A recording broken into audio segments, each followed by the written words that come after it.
Hi mga ka-bakers! Kumusta na kayo?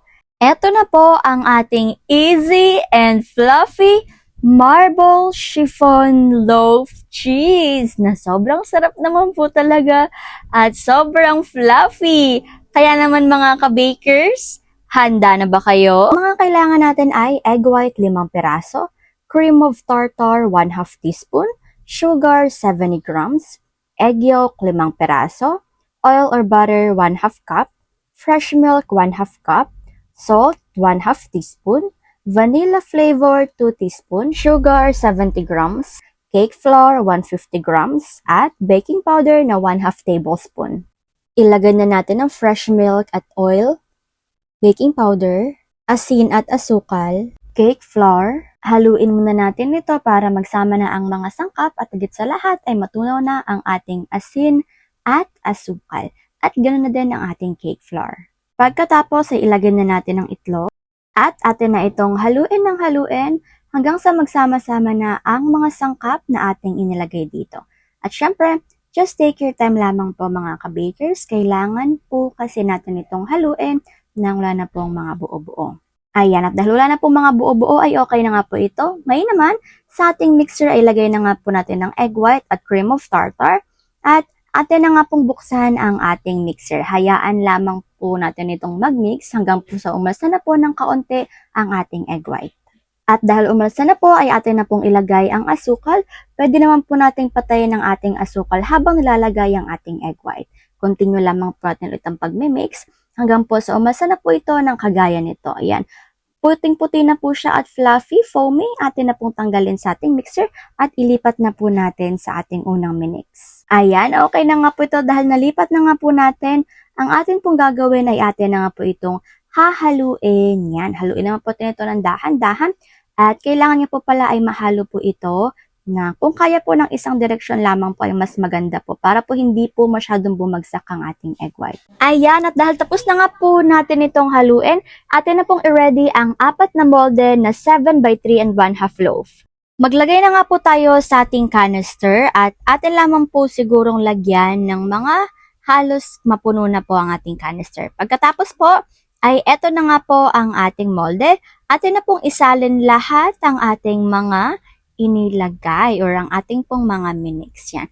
Pwede na po natin itong ubusin sa 4 na piraso at ang kakailanganin naman po natin dito mga ka-bakers ay kailangan po natin itong pagpantay-pantayin. Just take your time lamang po. Sa ating canister, maglagay na po tayo ng ating 2 tablespoon ng choco flavor at haluin na po natin.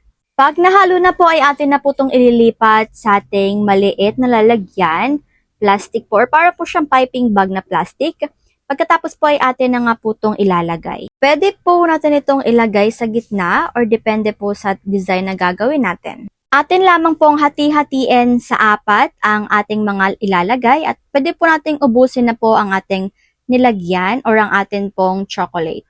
Kukuha po tayo ng kutsara or tinidor tapos yung dulo po nito yung atin pong gagawin na panghahalo po dito para po mas ma-define pa po yung kanyang kulay or itsura na marble. Yan, ito na nga po siya. Ready na nga po ito para malagyan na po ng ating mantika. Ng atin lang pong gagawin, i-dip lamang po natin ang ating rubber spatula sa mantika. Pagkatapos atin po itong ilalagay sa gitna ng ating cake para magkaroon po siya ng perfect na hiwa at sa gitna po talaga ang kanyang hiwa. Ito na nga po mga ka-bakers, 4 nga po ang ating mga nagawa dito. Ready na nga po ito para sa ating oven. Ang oven temperature sa taas ay 170, sa baba ay 200 at ang baking time ay 25 to 30 minutes lamang. Pagkatapos nga po ng 25 to 30 minutes ay luto na nga po ang ating marbled chiffon cake. Pero syempre, atin po muna itong palalamigin. Atin lang po siyang itayo para po mas mabilis po siyang palamigin. At pag maligamgam na po ito mga ka-bakers, ay atin na po siyang tanggalin sa kanyang molde. Or kapag po malamig na po siya, atin na po siyang tanggalin sa kanyang molde. Gagamit lamang po tayo dito ng ating maliit na bread knife at ipapaikot at itataktak lamang po natin ito sa ating molde. Ayan, at eto na nga po sila mga ka-bakers. Ngayon naman po, ang last step, maglalagay po tayo dito ng napakasarap na cheese. Ang cheese naman po dito mga ka-bakers ay depende na po sa inyo kung gaano po kadami ang gusto nyong ilagay. Abay, napakasarap naman po talaga pag mas maraming cheese. Pero depende po yan kung magkano po natin ito ibebenta. Okay po mga ka-bakers? Depende rin po yan kung gaano po kalaki or kaliit ang ating gagawing napakasarap na marble chiffon loaf cheese. At syempre naman dahil tapos na nga po natin itong lagyan ng cheese, eto na nga po ang ating finished product. Na sobrang sarap, sobrang yummy, sobrang fluffy, at mas pinadali pa talaga mga ka-bakers. Eto na nga po talaga presenting our finished product na talaga namang mabenta. Okay mga ka-bakers, buksan na po natin yan. Ayan, at eto na nga po ang napakalambot at napakasarap na ating fluffy marble chiffon loaf cheese. Tignan nyo naman po mga ka-bakers, hindi talaga dry ang ating cake at makikita nyo naman kung gaano po siya kaganda, kung gaano po siya ka-fluffy at kung gaano po siya kasarap.